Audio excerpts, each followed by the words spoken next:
Уйти в IT студентам Чувашского государственного университета станет намного проще. Трехстороннее соглашение о сотрудничестве подписали представители учебного заведения с крупнейшими компаниями 1С и Лидерсофт внедренческий центр. В рамках Союза запланировано открытие межфакультетской базовой лаборатории 1С. О возможностях, которые открылись для студентов, репортер Екатерина Никитко.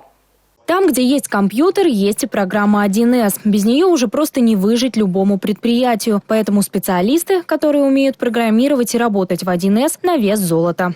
Такие специалисты очень нужны и как госсектору, и как коммерческим организациям. А разработчики сегодня все знают, они вообще на вес золота.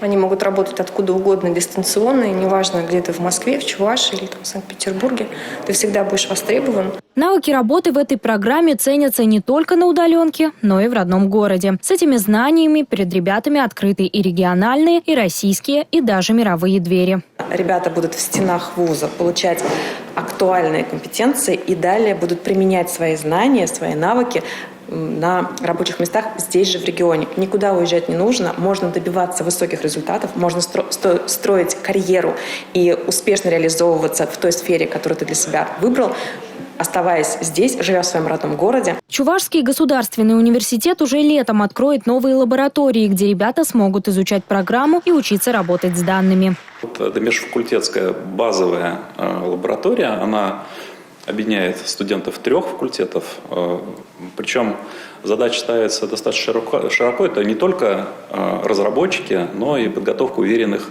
пользователей, которые уже работают с готовыми продуктами. Компания 1С, которая является крупнейшим сегодня разработчиком. Рынок IT огромный. Это уже не просто будущее, это настоящее. Единственная и большая проблема – нехватка кадров. Эту проблему мы наблюдали давно и вели переговоры с вузом о том, чтобы вынести подготовку первоначальную по компетенции 1С на площадку вуза.